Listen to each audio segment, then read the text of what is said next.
Hey guys, welcome back to SK Bhaiya. So ये है class 12 का केमिस्ट्री के ऑल चैप्टर्स के PYQs, most important repeated questions, detail explanation one shot के साथ में। सो स्टूडेंट्स, वीडियो को एंड तक वॉच करना, बहुत मज़ा आने वाला है। एंड हाँ, बहुत से स्टूडेंट्स अभी वीडियो को वॉच कर रहे हैं पर वीडियो को लाइक एंड चैनल को सब्सक्राइब नहीं कर रहे हैं। सो स्टूडेंट्स, अभी वीडियो को लाइक करके चैनल को भी प्लीज़ सब्सक्राइब कर लो। और हाँ, टेलीग्राम लिंक डिस्क्रिप्शन में दिया हुआ है, बहुत से स्टूडेंट्स ने अभी भी ज्वाइन नहीं कर रखा है। सो जाके लिंक क्लिक करके ज्वाइन कर लो, क्योंकि regular notes and regular information पर प्रोवाइड होता है। और हाँ, ऑल कॉन्सेप्ट्स क्लियर होने वाले, सो वीडियो को एंड तक वॉच करना। चलो एक्सप्लेनेशन को स्टार्ट करते हैं। पढ़ने जा रहे हैं most important previous questions repeated in 2014 to 2024, मतलब केमिस्ट्री में जितने भी क्वेश्चंस 2014 से लेकर के 2025 तक जितने भी क्वेश्चंस रिपीट हुए, आज हम सारे क्वेश्चंस को पढ़ने वाले हैं। ठीक है, तो चलो स्टार्ट करते हैं। तो देखो, क्वेश्चन नंबर 1 में लिखा हुआ है हमारा, what is the effect of temperature on chemistry portion. ये तुम्हारा 2014 में क्वेश्चन आ चुका है। ठीक है, तो चलो इसका आंसर देखते हैं। तो देखो, यहाँ पे ये लिखा हुआ है कि केमिस्ट्री पोर्शन में टेम्परेचर का इफेक्ट क्या होता है। ठीक है, तो चलो आंसर देखते हैं। तो देखो, आंसर में लिखा हुआ है हाई टेम्परेचर, टेम्परेचर हाई होगा। ठीक है, जब टेम्परेचर हाई होगा तो उसमें एब्जॉर्प्शन फेवरेबल होगा, यानी ज़्यादा होगा। जब टेम्परेचर ज़्यादा करोगे तो एब्जॉर्प्शन भी वहाँ पे ज़्यादा होगा। तो वहाँ पे क्या हो जाएगा कि वहाँ पे इंक्रीज भी होगा टेम्परेचर, और साथ में जो एडॉप्शन हो रहा है, ठीक है, एड्जॉर्प्शन हो रहा है, यानी वाटर का एड्जॉर्प्शन, वो भी वहाँ पे हाई अमाउंट में होगा, यानी इक्वली होगा। ठीक है, चलो अब बात करते हैं क्वेश्चन नंबर 2 की। तो क्वेश्चन नंबर 2 में लिखा हुआ है, what is the role of zinc metal in the attraction of silver. Attraction of silver में जिंक मेटल का क्या रोल है भाई। ये भी 2014 में क्वेश्चन पूछा गया है। तो देखो, इसका आंसर लिखा गया है, इन द अट्रैक्शन ऑफ सिल्वर। जो अट्रैक्शन ऑफ सिल्वर का जो अट्रैक्शन है, वो यहाँ पे जिंक जो फंक्शन करता है वो रिड्यूसिंग एजेंट होता है, यानी जिंक का जो काम होता है वो यहाँ पे रिड्यूस करना होता है। किसको? सिल्वर को। ठीक है, सिल्वर को क्या करना होता है? रिड्यूस करना होता है। चलो अब देखते हैं क्वेश्चन नंबर 3। क्वेश्चन नंबर 3 में देखो लिखा हुआ है, what are the products of hydrolysis of sucrose. 2014 में क्वेश्चन पूछा गया है कि ये बताओ, अगर सुक्रोज की हम हाइड्रोलिसिस करा दें तो क्या प्रोडक्ट मिलेगा हमको। ठीक है, तो चलो आंसर देखते हैं। तो भैया, तुम यहाँ पे सुक्रोज की हाइड्रोलिसिस कराओगे तो तुमको 2 मॉलिक्यूल मिलेंगे यहाँ पे, एक ग्लूकोज मिल जाएगा और एक फ्रक्टोज मिल जाएगा। तुमको समझ में आ गया? 2 मॉलिक्यूल्स तुमको यहाँ पे मिल जाएंगे। चलो अब बात करते हैं यहाँ पे क्वेश्चन नंबर 4 की। तो क्वेश्चन नंबर 4 में दिया हुआ है, for a chemical reaction. Chemical reaction, देखो रिएक्टेंट से प्रोडक्ट दिया गया है और उसका वेरिएशन कराना है हमको यहाँ पे कंसंट्रेटेड वर्सेस टाइम की, और ग्राफ प्लॉट करा गया है। 2014 में देखो क्वेश्चन पूछा गया है ये। तो देखो, ये ग्राफ है हमारा, कंसंट्रेशन यहाँ से इंक्रीज हो रही है, ये तुम्हारा यहाँ पे आर नॉट कॉन्स्टेंट है। ठीक है, के तुम्हारा यहाँ पे स्लोप है, टाइम तुम्हारा यहाँ पे क्या हो रहा है? इंक्रीज हो रहा है, सॉरी डिक्रीज हो रहा है। कंसंट्रेशन इंक्रीज हो रही है ना, यहाँ पे टाइम तुम्हारा डिक्रीज हो जाएगा। फिर देखो यहाँ पे लिखा गया है हमारा कि 1 सेकेंड गाइस, हाँ देखो, predict the order of reaction. सबसे फर्स्ट क्वेश्चन में दिया गया है कि ये बताओ कि कौन सी ऑर्डर ऑफ रिएक्शन है।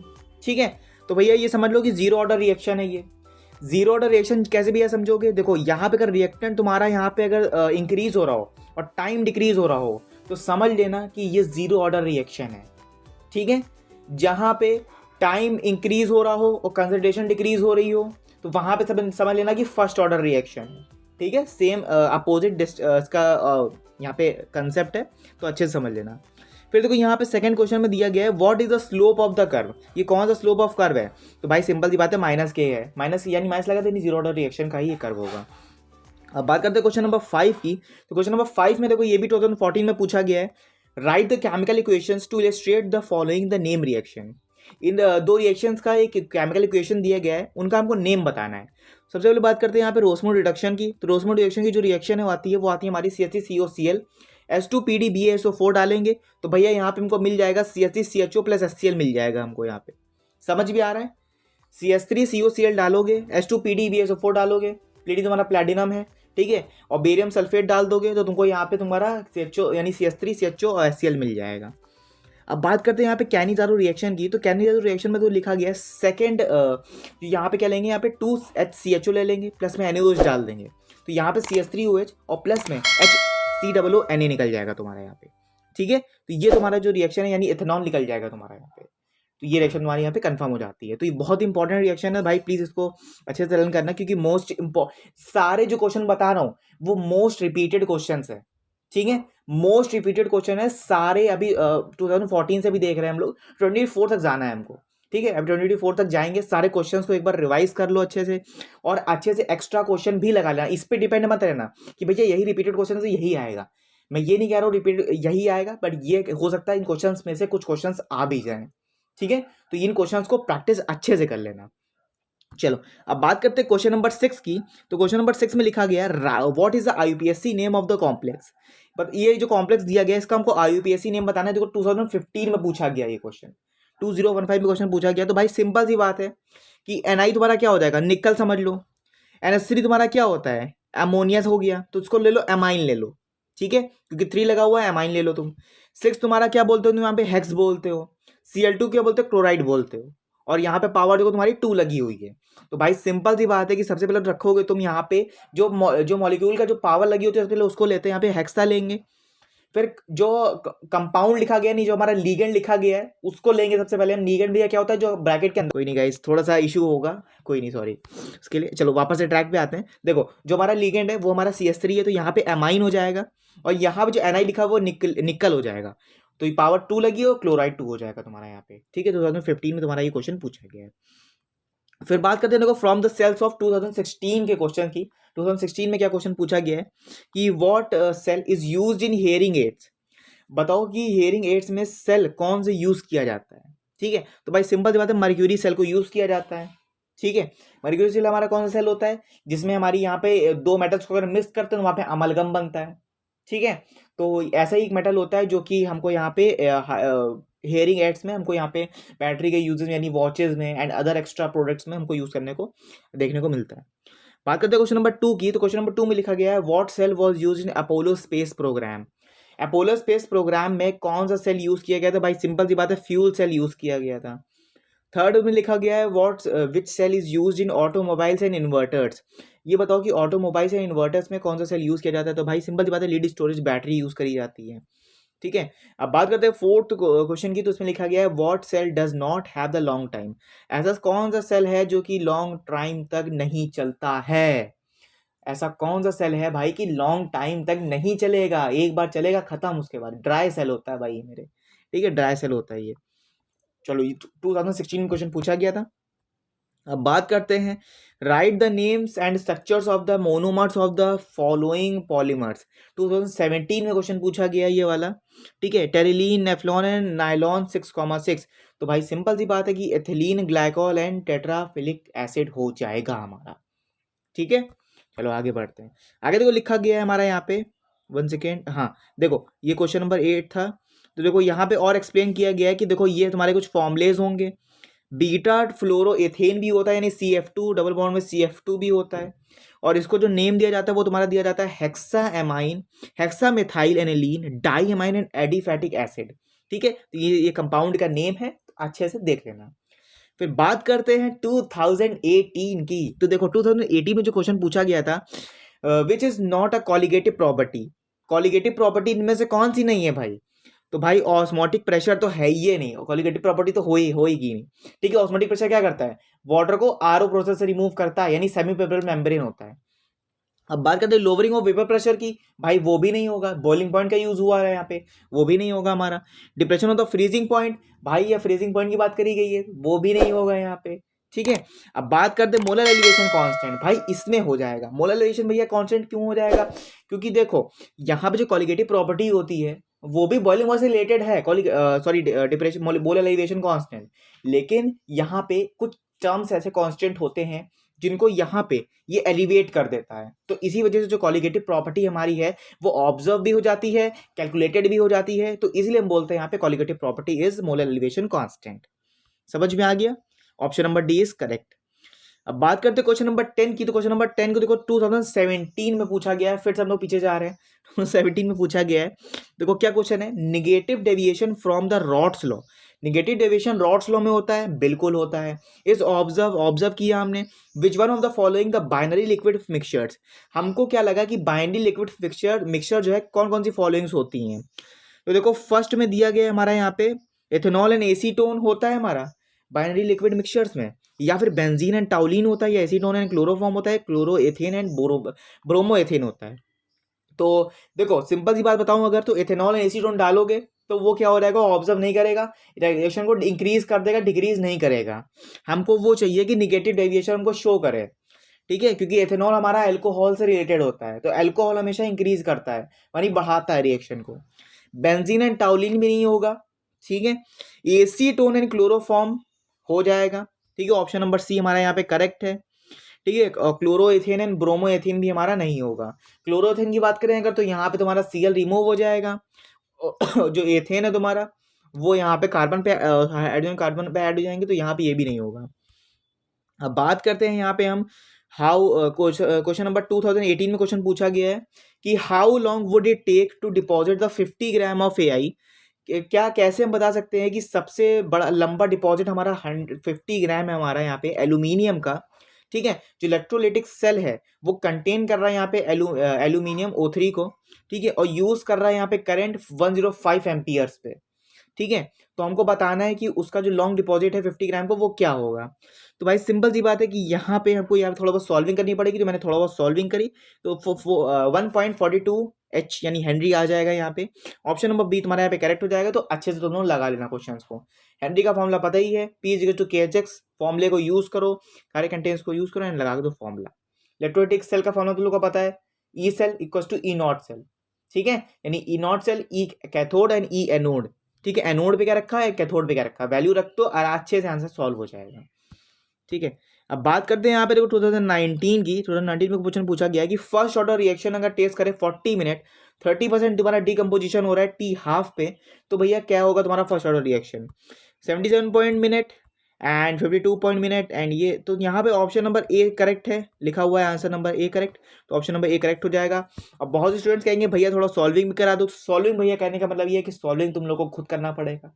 खुद क्यों करना पड़ेगा, क्योंकि देखो मैंने यहाँ पे सॉल्व नहीं डाली है, सारे वन वर्ड आंसर डाले हैं, वन वर्ड क्वेश्चन डाले हैं, और मैं यही कहूँगा कि वन वर्ड सारे जितने भी क्वेश्चन हैं उनको ऐसे ही देख लो, ठीक है। और नहीं तो अगर सॉल्व करना है तो तुम लोग सॉल्व करना। जिस स्टूडेंट्स को भैया सॉल्व करना है करना है तो वो मुझे कमेंट से बता देना कि भैया सॉल्विंग डाल दो, तो टेलीग्राम लिंक पे मैं टेलीग्राम पे अपलोड कर दूंगा इसका सॉल्विंग, ठीक है। और वे भी एक्सप्लेनेशन के साथ में अपलोड करूंगा। तो टेलीग्राम लिंक को ज्वाइन कर लो और वहाँ पे जो हमारा जो सॉल्विंग है वो अपलोड कर दूंगा, ठीक है।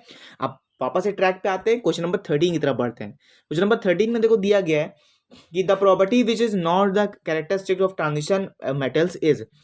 ऐसी कौन सी प्रॉपर्टी है जो ट्रांजिशन मेटल्स की कैरेक्टरिस्टिक्स को नहीं बताती है। 2020 में क्वेश्चन पूछा गया, देख लो। Variable oxidation state, tendency to form the complexes, formation of the coloured compounds और नेचुरल रेडियो एक्टिविटी। तो भैया सिंपल सी बात है कि वेरिएशन अगर कराओगे ऑक्सीडेशन स्टेट का तो वो भी ट्रांजिशन मेटल को नहीं दिखाता है, क्योंकि +3 +2 +4 ऑक्सीडेशन स्टेट होती है, +2 ऑक्सीडेशन स्टेट नहीं होती है। टेंडेंसी की बात करें कॉम्प्लेक्स फॉर्म को क्या कॉम्प्लेक्स करता है वो फॉर्म, तो भैया वो कॉम्प्लेक्स करता है +2 आयंस को, +3 आयंस को, +4 आयंस को।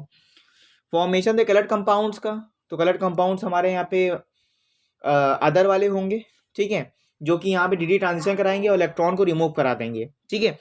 तो नेचुरल रेडियो एक्टिविटी की बात करें यहाँ पे, तो जो नेचुरल रेडियो एक्टिविटी है तुम्हारी वो आंसर यहाँ पे सही हो जाएगा, ठीक है, इसको बताते हैं लोग। अब बात करें फिर से, lanthanoid contraction is due to the increase in. Lanthanoid contraction कब इंक्रीज होता है, तो भैया सिंपल सी बात है, इफेक्टिव न्यूक्लियर चार्ज। मैंने तुम लोग को बता रखा था, पहले बता रखा है, जो हमारा एटॉमिक नंबर है उससे होता ही नहीं है भाई, एटॉमिक रेडियस से तो होएगा ही नहीं, वैलेंस इलेक्ट्रॉन से होएगा ही नहीं। इफेक्टिव न्यूक्लियर चार्ज ही ऐसा चार्ज है जो कि रेडियस को डिक्रीज कर देता है, ठीक है, और एटॉमिक रेडियस को डिक्रीज करेगा और यहाँ पे कंसंट्रेशन अपनी बढ़ा देगा, ठीक है। तो यहाँ पे हमारा ऑप्शन नंबर बी जो हमारा करेक्ट हो जाएगा, ठीक है। अब बात करते हैं हम लोग क्वेश्चन नंबर 15 की। तो क्वेश्चन नंबर 15 में देखो फिर से हम लोग पीछे जा रहे हैं, फिर से पीछे देखो क्वेश्चन पूछा गया है कि why the salicylic acid, sorry why नहीं when salicylic acid is heated. अगर हम सैलिसिलिक एसिड को अगर हीट कर दें जिंक डस्ट के साथ में तो हमको क्या प्रोडक्ट मिलेगा। 2019 में क्वेश्चन पूछा गया है ये वाला हमारा। बेंजीन मिलेगा, फिनॉल मिलेगा, टाउलिन मिलेगा और बेंजोइक एसिड मिलेगा। फटाफट से बताओ गाइस। हमको मिल जाएगा यहाँ पे भाई बेंजोइक एसिड मिल जाएगा। देखो बेंजीन मिलेगा नहीं, ठीक है, जिंक डालोगे तो बेंजीन मिलेगा ही नहीं, ठीक है। फिनॉल डालोगे तो फिनॉल भी नहीं मिलेगा क्योंकि HCl निकल जाएगा साथ में, क्योंकि यहाँ पे सैलिसिलिक एसिड दिया हुआ है। और टाउलिन भी नहीं होगा तो हमारा बेंजोइक एसिड हो जाएगा। क्या सही है ये वाला? बिल्कुल सही है। देखो गाइस यहाँ पे डी ऑप्शन हमारा करेक्ट हो जाएगा। क्वेश्चन नंबर 16 की पूछा जाए तो क्वेश्चन नंबर 16 में देखो यहाँ पे 2024 में पूछा गया है ये, identify the product of the following reaction. तो भैया देखो यहाँ पे फिनॉल दिया गया है, Na2Cr2O7 यानी H2SO4 दिया गया है, तो भैया यहाँ पे क्या बन जाएगा, बेंजोक्विनोन बन जाएगा। भैया बेंजोक्विनोन कैसे बनेगा, तो देखो ऐसे बन जाएगा बेंजोक्विनोन, बेंजोक्विनोन ऐसे बन जाएगा, ठीक है। ओ सॉरी, एक सेकंड को मैं अच्छे से बनाता हूँ। देखो ऐसे बेंजीन बनाओ सबसे पहले, तो बेंजीन बनाने के बाद और इसको यहाँ पे ज्वाइन कर दो, यहाँ पे ऊपर ज्वाइन कर दो, यहाँ से ऊपर ज्वाइन कर दो, तो ये हमारा बेंजोक्विनोन बन जाएगा, ठीक है। अब चलो अब आते हैं सेक्शन बी पर।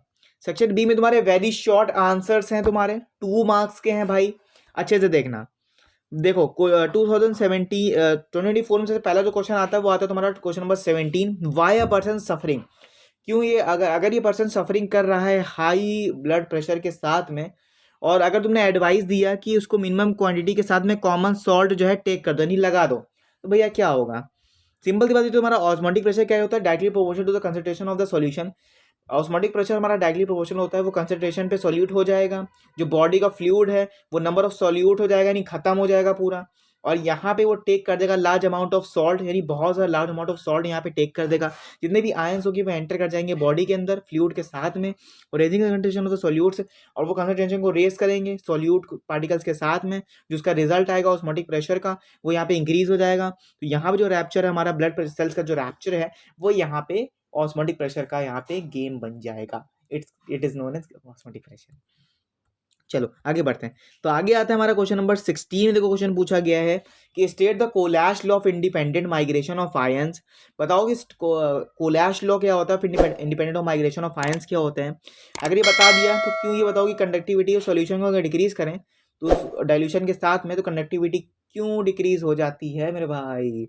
तो भैया चलो देखते हैं। Limiting molar conductivity of an electrolyte is the sum of the limiting ions conductivities of anion and cation is the multiplied with the number of ions present in one formula unit of the electrolyte. तो भैया simple से देख लो कि ये तुम्हारा कोलैश law होता है कि जो एनायन और कैटायन को दोनों को मल्टीप्लाई करके एक नंबर ऑफ प्रेजेंट आयन को प्रेजेंट करता है, उसी को बोलते हैं यहाँ पे हम लिमिटिंग मोलर कंडक्टिविटी के साथ में, उसी इलेक्ट्रोलाइट को बोलते हैं यहाँ पे हम कोलैश लॉ, ठीक है। अब बात करते हैं यहाँ पे लैम्डा एम, तो यहाँ पे देखो तुम्हारा एसिक एसिड दिया गया, नहीं फॉर्मूला दिया गया है, ठीक है, लैम्डा नॉट के एम के साथ में, तो यहाँ पे फॉर्मूला रिप्रेजेंट हो जाएगा। अब बात करते हैं यहाँ पे क्वेश्चन नंबर 19 की, स्टेट रेट लॉ।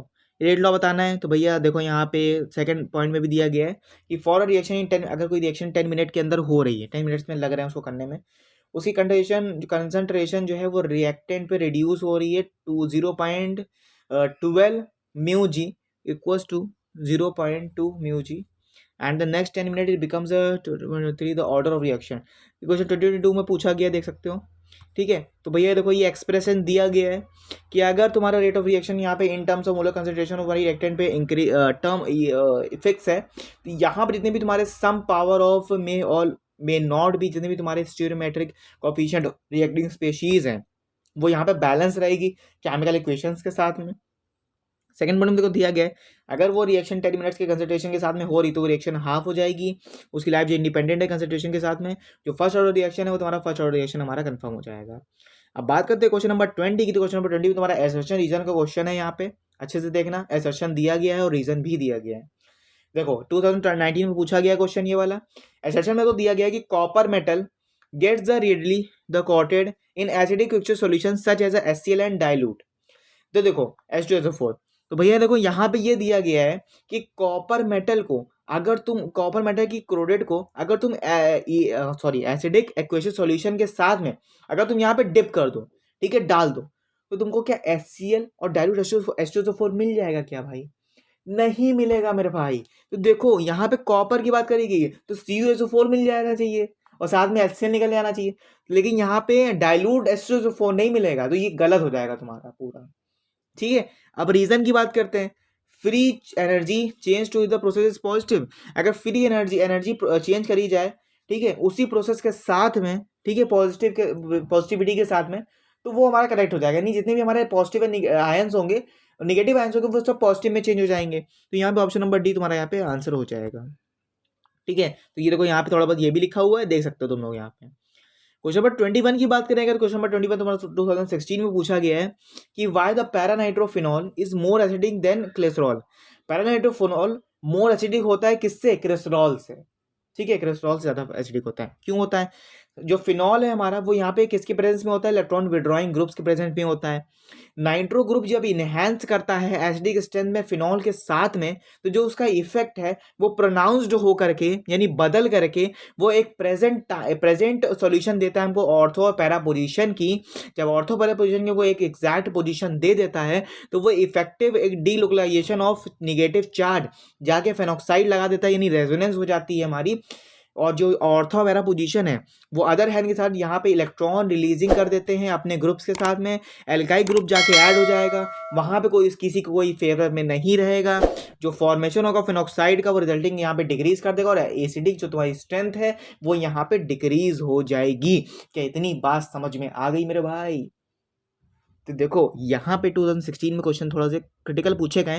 मैंने सारे क्वेश्चन डाल दिए, मोस्ट रिपीटेड क्वेश्चन जितने भी थे, चाहे वो लॉन्ग में हो, चाहे वो शॉर्ट में हो, चाहे वेरी शॉर्ट हो, चाहे वन वर्ड हो, सारे क्वेश्चन डाल दिए। तो एक बार प्रैक्टिस जरूर कर लेना भाई इन सब क्वेश्चन की। और इसका PDF टेलीग्राम पे अपलोड होगा, तो टेलीग्राम पे उस PDF को डाउनलोड करने के बाद देखो फ्री है, हर चीज़ प्रीमियम दी जा रही है, हर चीज़।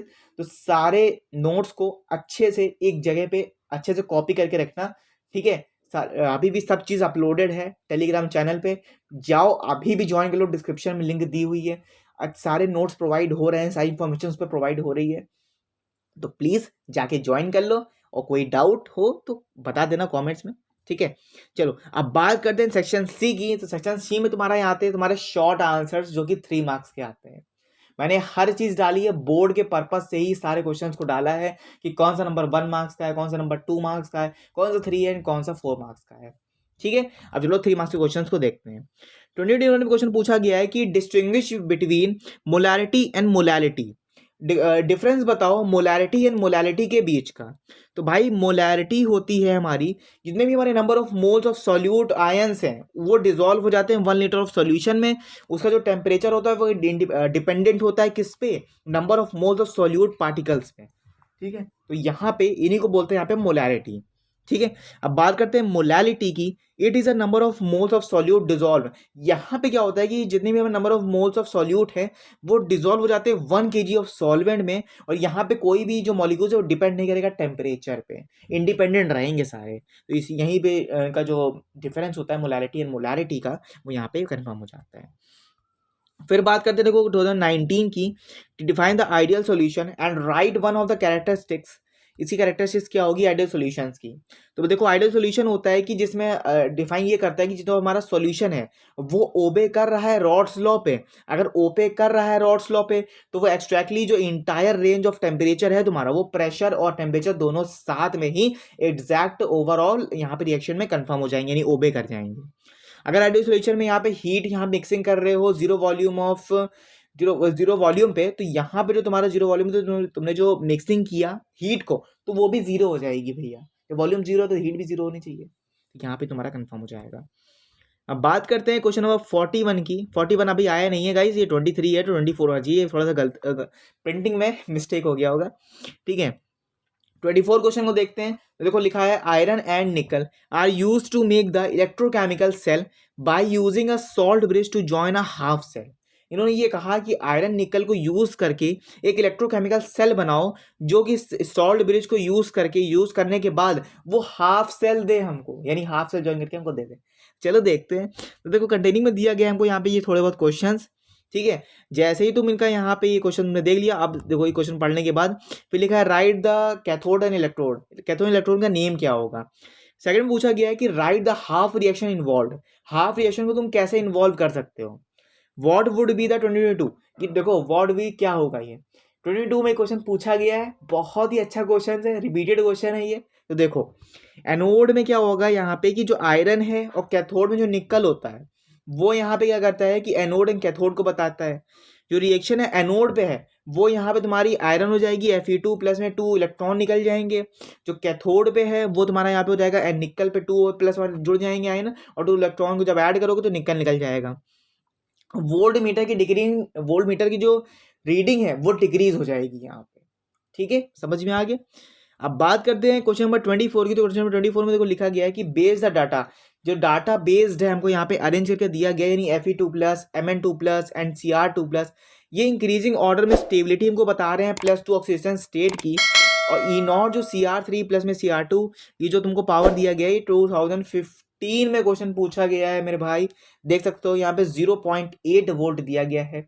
अभी तक गाइस किसी को भी कोई डाउट हो तो कमेंट्स में अभी भी बता सकते हो, ठीक है। अभी भी क्वेश्चन नंबर 24 पे हैं हम लोग, बहुत जल्दी एंडिंग होगी, लेकिन क्वेश्चन अभी बहुत है इसमें, ठीक है। तो अभी भी कोई डाउट हो तो बता देना, ठीक है। चलो आंसर देखते हैं। तो देखो आंसर में लिखा गया है कि as a value of reduction, value reduction दिया गया है यहाँ पे, पोटेंशियल डिक्रीज हो जाएगा तुम्हारा, सॉरी पोटेंशियल इंक्रीज होगा, यहाँ पे रिडक्शन पोटेंशियल हमारा इंक्रीज होगा, क्योंकि जो स्टेबिलिटी है +2 ऑक्सीडेशन स्टेट की वो इंक्रीज हो जाएगी।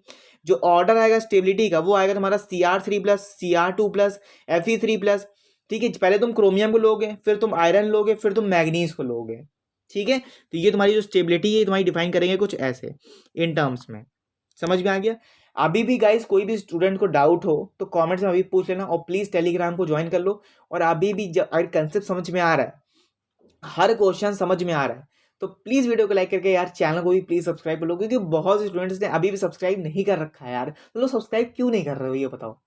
तो प्लीज सब्सक्राइब कर लो चैनल को, व्हाइट कलर का हमारा छोटा सा प्यारा सा बटन है, उसको क्लिक कर दो। तो चलो अब आते हैं हमारा सेक्शन डी पे। सेक्शन डी हमारे यहाँ पे केस बेस्ड स्टडी है, जो कि तुम्हारा 4 मार्क्स की आएगी। सारा बोर्ड के पेपर से ही पेपर डिजाइन करे गए हैं भाई। ये जो तुम्हारा नोट्स डिजाइन किया गया है, ये मैंने खुद डिजाइन किया है ये, ठीक है। मैं खुद बता रहा हूँ गाइस, ये खुद मैंने डिजाइन किया है। तो एकदम बोर्ड के पेपर से ही इसको डिजाइन किया गया है, ठीक है। और क्वेश्चंस मैंने रखे हैं, थोड़ा सा आगे रखा है, थोड़ा सा पीछे रखा है, सारे क्वेश्चन डाल के रखे हैं कि भाई कौन कौन से क्वेश्चन कब आएगा, ठीक है। 25 जो क्वेश्चन है हमारा, ठीक है। तो ये देखो ये क्वेश्चन भी आता है हमारा। तो देखो ये क्वेश्चन में देखो, ये पहले रीड करना, इस क्वेश्चन को मैं नहीं बताऊंगा, तुम लोग खुद रीड करोगे। उसके बाद तुम लोग को ये चीज़ पढ़नी है, ठीक है। और पढ़ने के बाद ये सारे आंसर्स को सॉल्व करना है, ठीक है। अब बात करते हैं 2020 क्वेश्चन नंबर 26 की। 25 तुम लोग खुद करोगे, ठीक है, क्योंकि केस बेस्ड स्टडी है, और केस बेस्ड स्टडी तुम लोग खुद करोगे। नहीं आएगा बता देना, मैं तुम लोग को बता दूंगा यार, कोई इशू नहीं है इतना बड़ा कि हाँ भैया भैया खुद बोलते हैं खुद पढ़ना पड़ेगा, नहीं ऐसा नहीं है। बता देना, मैं बता दूंगा तुम लोग को। अगर नहीं समझ में आता, वैसे समझ में आता नहीं है, छोटे छोटे क्वेश्चन है तुम्हारे। केमिस्ट्री में ज़्यादा क्वेश्चन पूछे नहीं गए हैं। देखो जितना समझोगे उतना लगेगा कि हाँ इतना हार्ड है, हार्ड कुछ नहीं है यार, कंसेप्ट पे बेस्ड है सारा। सारे कंसेप्ट को अगर क्लियर है तुम्हारे तो भाई कर लोगे अच्छे से, कंसेप्ट क्लियर नहीं है तो नहीं कर पाओगे। 10 चैप्टर हैं तुम्हारे, 10 चैप्टर को डिटेल में एक्सप्लेन किया गया है। कोई भी डाउट है चैप्टर में तो पूछो, चैप्टर को अच्छे से रीड करो, न्यूमेरिकल लगाओ, पेपर सॉल्व करो, प्री वाईक्यूज अच्छे से सॉल्व करो, ठीक है। चलो अब बात करते हैं क्वेश्चन नंबर 26 की। तो क्वेश्चन नंबर 26 में लिखा गया है कि read the passage and answer the questions. 1 to 5 question हमको दिए गए हैं, ठीक है। और यहाँ पे 2017 में क्वेश्चन पूछा गया है, और इसको भी करना है। तो भैया देखो यहाँ पे केस बेस्ड स्टडी मैं तुम लोग को दे रहा हूँ, केस बेस्ड स्टडी देखो ये दिया गया है, तुम लोग पढ़ लेना यार, ठीक है। देखो ये क्वेश्चंस पढ़ो, क्वेश्चन पढ़ लेते हैं कि right the reaction taking place. अगर रिएक्शन देखी जाए कैथोड पे जो बैटरी यूज करी जा रही है उसका क्या मतलब उसकी जो रिएक्शन है वो क्या होगी यहाँ पे। How much the electricity in terms, electricity जो टर्म्स में बताया गया फैराडेज लॉ ने, वो क्या कैरी करेगा, रिडक्शन को आउट करके 1 मोल ऑफ PbO2 ऐड कर लेगा। What is the molarity of sulphuric acid before the discharge. अगर तुम्हारा यहाँ पे मोलैरिटी डिस्चार्ज हो जाएगी तो उससे पहले हम सल्फ्यूरिक एसिड को यूज कर सकते हैं। Why the lead storage battery, क्यों लीड स्टोरेज बैटरी में कंसिडर करती है सेकेंडरी सेल में, ठीक है। Write the products of the electrolysis, क्या प्रोडक्ट होगा इलेक्ट्रोलाइसिस का, अगर डाइल्यूट सल्फ्यूरिक एसिड को इलेक्ट्रोलाइट्स कर दें प्लैटिनम इलेक्ट्रोड्स में, ठीक है। तो देखो सारे आंसर्स लिखे गए हैं यहाँ पे। कैथोड रिएक्शन तुम्हारी ये हो जाएगी 2F यानी 2F हो जाएगा, 3F में मोलैरिटी तुम्हारी ऐसे हो जाएगी, 1 तुम्हारा ऐसे हो जाएगा। And it is the discharge again and again. अगर सेकेंडरी बैटरी में अगर तुम्हारा यहाँ पे लीड स्टोरेज बैटरी डिस्चार्ज हो रही है तो उसको हम यहाँ पे रिचार्ज कर सकते हैं अगेन एंड अगेन। एंड यहाँ पे जो H2 है तुम्हारा वो कैथोड पे है, एंड जो तुम्हारा O2 है वो तुम्हारा एनोड पे है। 27 को भी तो क्वेश्चन में तुम लोग 2018 में क्वेश्चन पूछा गया है ये वाला, ठीक है। तो इसको मैं तुम लोग को दे रहा हूँ पढ़ने के लिए, तो तुम लोग भी अच्छे से पढ़ोगे इसको। अब बात करते हैं सेक्शन ई की। सेक्शन ई में तुम्हारे आते हैं लॉन्ग आंसर्स, जो कि तुम्हारे 2 मार्क्स के होंगे भाई, ठीक है। लॉन्ग आंसर तुम्हारे 2 मार्क्स के होंगे भाई। देखो वो 2 मार्क्स नहीं, मतलब एक पार्ट का 2 मार्क्स मिलेगा तुमको एक क्वेश्चन का। देखो 28 क्वेश्चन को देखा जाए तो 28 क्वेश्चन तुमको पूछा गया explain the following phenomena with the help of the Henry's law. Explain करना है ऐसे फिनोमेना को जिससे तुमको हेल्प मिल सके यहाँ पे हेनरीज लॉ। तो pain condition no the bends, ठीक है। पेन कंडीशन किसको बोलते हैं अगर बेंड्स कर दो तो। और फीलिंग्स क्या होती है अगर वीकनेस हो जाए हमको और डिस्कम्फर्ट फील हो, ब्रीथिंग ऑफ हाई एटीट्यूड लगे, ठीक है। Why the soda water bottle, अगर सोडा वाटर बॉटल को तुम क्यों रूम टेम्परेचर पे फ्रीज कर दो तो क्या ओपन करने पे क्या होगा। तो भैया देखो यहाँ पे सारे आंसर्स दिए गए हैं, फर्स्ट सेकेंड और थर्ड भी दिया गया है एंड बी भी क्वेश्चन रिपीट किया गया है। तो यहाँ पे क्या होगा कि यहाँ पे थोड़ा बता देता हूँ कि देखो अगर तुम स्कूबा डाइवर्स लेते हो तो यहाँ पे जो सी वाटर है तो वहाँ पे क्या होता है कि उसकी गैसेस यहाँ पे इंक्रीज हो जाती हैं ब्लड प्रेशर के साथ में। जो डाइवर्स होते हैं वो यहाँ पे रिलीज कर देते हैं इन डिजॉल्व गैसेस को, जो कि एक फॉर्मेशन होता है बबल्स का नाइट्रोजन के साथ में, ठीक है।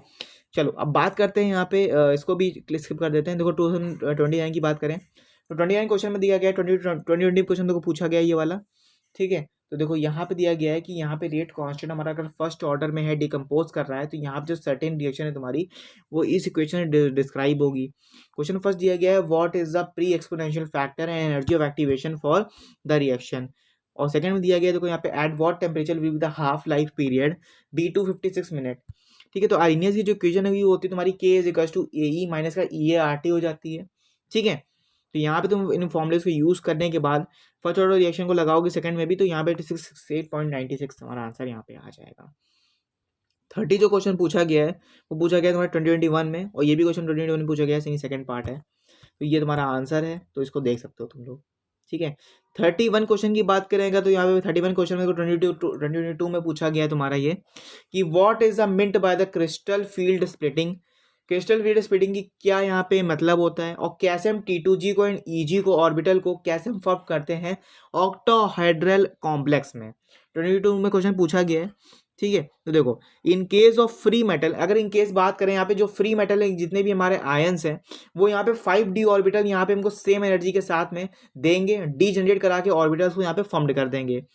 जो हमारा 5D जनरेट ऑर्बिटल्स हैं वो मेटल आयंस पे स्प्लिट करेंगे इनटू टू डिफरेंट सेट, यानी डिफरेंट सेट के साथ में जो हमारी ऑर्बिटल है वो डिफरेंट एनर्जीज के साथ में प्रेजेंट करेगी इलेक्ट्रिकल फील्ड के लीगेंड्स को, उसी को बोलते हैं यहाँ पे crystal field splitting in the octahedral complex.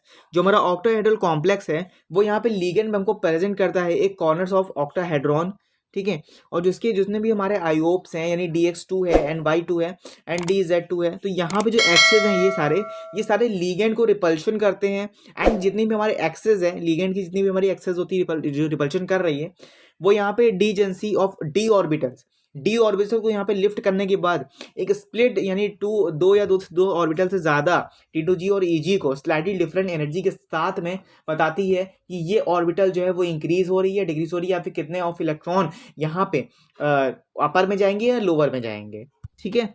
बात करते हैं क्वेश्चन नंबर 32 की। तो 32 में देखो 22 में क्वेश्चन पूछा गया फिर से कि कैसे हम कन्वर्जन करेंगे, ठीक है, प्रोपेन टू ऑल को, तो benzyl chloride and benzyl alcohol को एनिसोल टू पैराब्रोम एनिसोल। तो भैया देखो यहाँ पे आंसर लिखा गया है, मैं बड़ा कर देता हूँ उसको। देखो यहाँ पे दिया गया हमारा CH3 डबल बॉन्ड में CH2 सिंगल बॉन्ड में HOSO3 हो जाएगा। प्रोपेन लिया, सल्फ्यूरिक एसिड लेंगे तो यहाँ पे बन जाएगा तुम्हारा आइसोप्रोपिल हाइड्रोजन सल्फेट बन जाएगा। अगर तुम इसमें H2O और हीट करा दोगे H2SO4 के साथ में तो तुम्हारा ये प्रोपेन टू ऑल बन जाएगा। यहाँ पे रिएक्शन तुम्हारी कंफर्म हो जाएगी। सेकंड में देखो कहा गया है हमसे कि हमको बनाना है यहाँ पे benzyl chloride to benzyl alcohol बनाना है हमको, ठीक है। तो देखो बेंजिल क्लोराइड बेंजिल अल्कोहल कैसे बनाएंगे, ठीक है। देखो यहाँ पे हम लेंगे बेंजिल क्लोराइड, ठीक है, और प्लस में NaOH डाल देंगे और इसमें हम HCl डालेंगे तो बन जाएगा हमारा CH3ONa बन जाएगा, और H+ डाल देंगे तो CH3OH और बेंजिल अल्कोहल बन जाएगा हमारा। कोई डाउट नहीं होना चाहिए गाइस, ठीक है। देखो फिर हमको बनाना है यहाँ पे एनिसोल बनाना है हमको यहाँ पे पैराब्रोमो एनिसोल के साथ में, ठीक है। तो देखो यहाँ पे थर्ड में दिया गया है हमारा OCH3 हमारा एनिसोल होता है, ठीक है, ये एनिसोल का स्ट्रक्चर होता है, देख लो, ठीक है। Br2 एथेनोइक एसिड डालेंगे हम तो हमको बन जाएगा यहाँ पे पैराब्रोमो एनिसोल मिल जाएगा हमको, ठीक है। तो ये रिएक्शन हमारी कंफर्म हो जाएगी।